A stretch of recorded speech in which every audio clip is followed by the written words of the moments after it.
오늘 저에게 주신 하나님의 말씀은 신약성경 에베소서 6장 1절부터 4절까지 말씀입니다. 다 찾으셨으면 저희 함께 봉독하겠습니다. 자녀들아, 주 안에서 너희 부모에게 순종하라.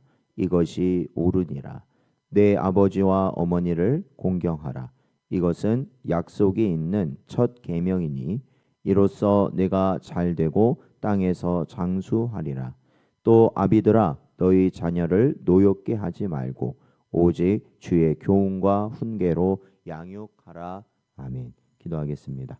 하나님 아버지, 지난밤도 하나님의 은혜 가운데 저희를 살피시고 오늘도 이렇게 주의 말씀과 기도로 이 하루를 시작하며 회개함과 우리의 사명을 다시 한번 마음에 새길 수 있는 시간 허락하신 것 감사드립니다.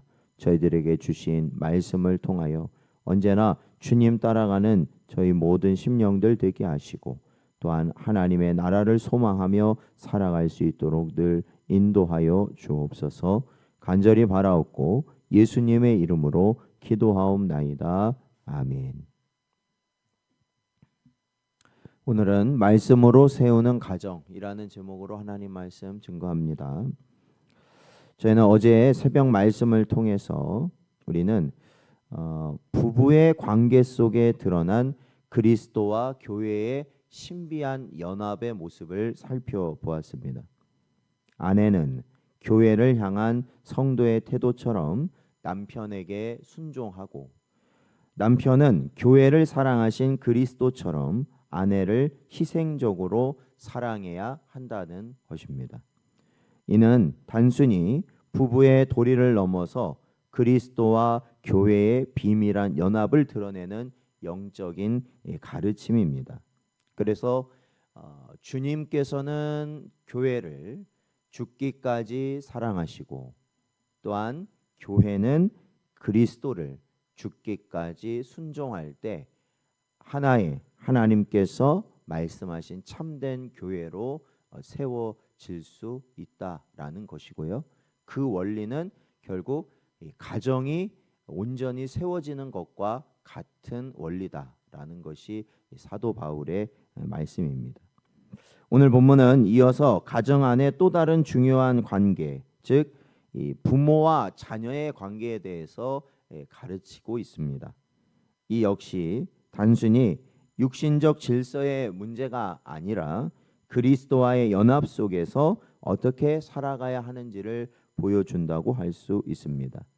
특별히 사도 바울은 에베소서 5장 21절에서 이 모든 원리의 중심을 이미 말하였습니다. 그것은 뭐냐면 그리스도를 경외함으로 피차 복종하라라는 것입니다. 부부나 부모와 자녀 또한 저희들이 앞으로 살펴볼 종과 주인까지 모든 관계는 이 말씀을 근본 원리로 삼는다라는 겁니다. 곧 그리스도를 경외하며 서로에게 복종하는 삶이 이 교회 그리고 가정 그리고 이 사회를 세워나가는 복음적 질서가 된다라는 것이죠.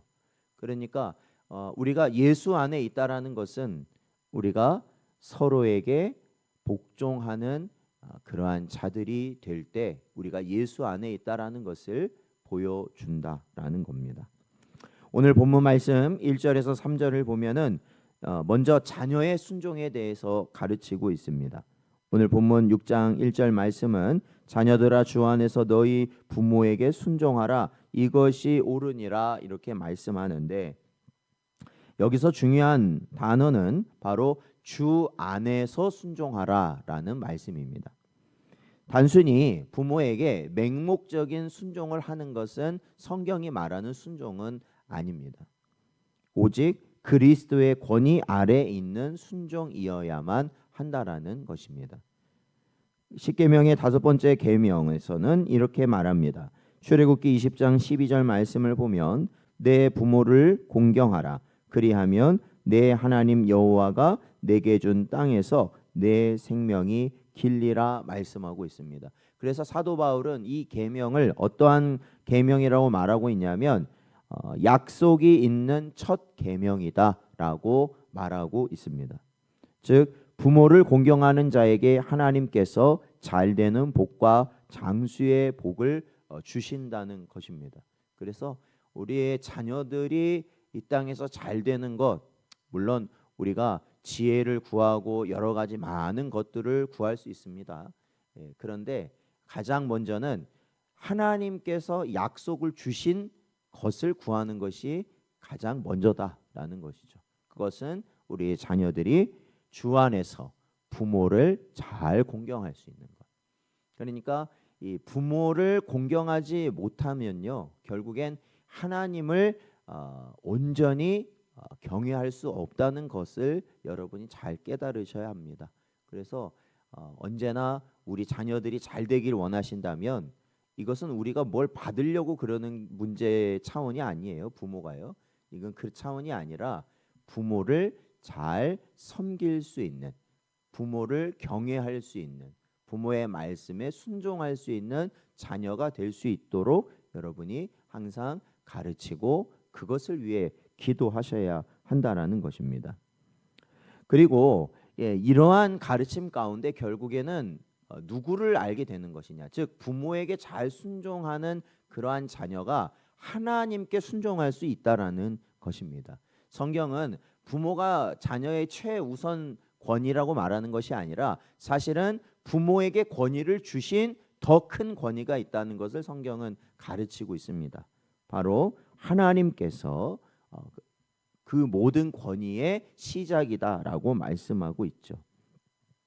누가복음 14장 26절 말씀을 보면 무릇 내게 오는 자가 자기 부모와 처자와 형제와 자매와 더욱이 자기 목숨까지 미워하지 아니하면 능히 내 제자가 되지 못한다라고 예수님께서 말씀하십니다. 그러니까 부모에게 순종하되 주 안에서 순종하라는 말이 그 의미겠죠. 그래서 부모를 공경하되 하나님의 말씀을 거스르지 않는 범위에서 순종하는 것이 참된 순종입니다. 이것이 바로 주 안에서의 의미가 되는 것입니다. 우리 개혁주의 장로교 교리는 이 계명을 단지 가정의 질서로만 보는 것이 아니라 모든 권위에 대한 태도의 기본 원리로 이해하고 있습니다. 부모 공경은 곧 하나님이 세우신 권위를 인정하는 훈련이 된다라는 것이죠. 그러니까 나라를 다스리는 분은 이 세상의 지도자가 아니라는 거 아닙니까? 하나님이 이 세상의 지도자에게 권위를 주셔서 이 나라를 통치하게 하셨다라는 겁니다.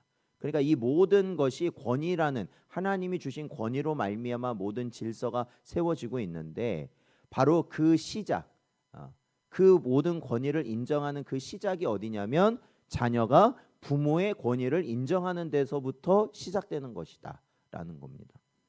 그래서 그러한 이 가정 안에서 권위를 온전히 인정하는 순종이 이루어질 때, 그러한 훈련이 이루어질 때 이는 국가와 교회, 사회 안에서의 질서가 확립되게 된다라는 것이죠. 따라서 자녀의 순종은 단지 집안의 미덕이 아니라 우리 애들 말 잘 들어요 뭐 이런 것이 우리 집에 뭐 미덕, 좋은 점 이것으로 끝나는 것이 아니라 사실은 하나님 나라의 백성으로 살아가는 기본적인 훈련이 된다는 것입니다. 그래서 우리 신성전원교회 우리 모든 성도님들께서는 바로 우리 자녀들이 부모에게 잘 순종할 수 있는 자녀들이 되도록 기도하시고 힘쓰시길 바랍니다. 또한 4절을 보면 자녀뿐만 아니라 부모의 책임에 대해서도 오늘 성경은 말씀하고 있습니다. 4절에 보니까 또 아비들아 너희 자녀를 노엽게 하지 말고 오직 주의 교훈과 훈계로 양육하라 말씀하십니다. 여기서 이 노엽게 하지 말라. 그러니까 부모는 자녀를 노엽게 하면 안 된다라고 말씀하고 있는데 이것은 단순히 자녀의 화를 돋구지 말아라, 자녀가 화내게 하지 말아라 이런 의미가 아닙니다. 그러니까 뭐 자녀가 원하는 대로 다 해줘라 절대 그런 의미가 아닙니다. 이것은 일관성 없는 기준 그리고 과도한 통제, 자기 욕망의 강요 그러니까 부모가 원하는 걸 자꾸 이 자녀들에게 강요하는 게 생기거든요. 예. 그러한 것을 하게 되면 자녀들은 어떻게 되냐면 분노하게 되어 있다라는 것입니다. 부모가 자신을 가정의 왕이라고 여기는 순간 자녀는 노엽게 될 수밖에 없어요. 예. 그러니까 부모가 이 자녀를 자기의 소유물처럼 자신의 것처럼 여기고 그리고 자기가 원하는 것을 자녀들이 하기를 원한다. 이런 방식으로 나가기 시작하면 결국에는 자녀들은 분노하고 또한 상처를 받으며 또한 낙심하게 된다라는 겁니다. 웨스터민스터 소유리 문답 제64문을 보면 제5계명에 대해서 설명을 하는데 거기에 내용에 보면 다섯째 계명에서 요구하시는 것은 각 사람에게 그의 신분과 위치에 합당한 존경과 의무를 다하는 것이다. 이렇게 말하고 있습니다. 즉 부모는 자녀를 절대로 소유물처럼 여기면 안 됩니다. 물론 배 아파 낳은 건 맞아요. 힘들게 낳은 거 맞습니다. 그러나 우리가 자녀를 창조한 것은 아니라는 것입니다. 절대로 우리의 소유물이 아니에요. 그들은 누구입니까? 하나님의 자녀입니다. 하나님께서 부모에게 맡기신 것이죠. 그래서 우리는 그들을 존중하며 양육해야 한다라는 것입니다. 그런데 여기서 이 존중이라는 것도 우리가 잘 이해해야 되는데 요즘처럼 자녀를 존중하는 시대는 없죠. 그런데 중요한 건 뭐냐? 자녀의 뜻대로 하는 게 다 존중이라고 여기는데 그건 또 아닙니다. 그래서 성경은 뭐라고 말하냐면 사도 바울이 이어서 뭐라고 말하냐면 4절에 보면 주의 교훈과 훈계로 양육하라 이거 말씀합니다. 그러니까 이건 뭐냐면 성경 말씀으로 양육하라라는 것이죠. 그러니까 성경 말씀이 기준이 돼야 된다라는 것입니다. 디모데후서 3장 16절 말씀을 보면 모든 성경은 하나님의 감동으로 된 것으로 교훈과 책망과 바르게 함과 의로 교육하기에 유익하니라고 말씀합니다. 결국엔 부모나 자녀나 하나님의 말씀이 기준이 되어야 한다라는 것입니다. 쉽게 말하면 우리가 예배하는 자라면 부모는 아무리 어떤 경제적인 손실, 아무리 힘든 상황이 되더라도 예배를 위해 힘써야 되는 것이고 그러할 때 자녀들도 어떻게 한다는 겁니까? 그 예배에 함께 할 수 있다라는 것입니다. 그래서 말씀 없는 양육은 결국 자기 방식의 강요일 뿐이다. 네. 아무리 뭐 좋은 거다 소용없습니다. 말씀에 근거하지 않는 가르침은 결국엔 자녀를 진노하게 할 수밖에 없고 그것은 나의 욕심을 그저 자녀에게 강요하는 방식이 된다는 겁니다. 그렇기 때문에 말씀에 기초한 양육 그 길만이 성령께서 역사하시는 은혜의 도구가 된다는 것을 저희는 분명히 깨달아야 합니다. 사랑하는 성도 여러분, 가정의 연합은 세상적 방법으로는 절대 세워지지 않습니다. 세상에서 좋다는 거 아무리 해봐도 소용없습니다. 그리스도를 경외함으로 피차 복종할 때만 가능하다라는 것입니다. 자녀는 부모를 주 안에서 순종하고 부모는 자녀를 주의 말씀으로 양육해야 합니다.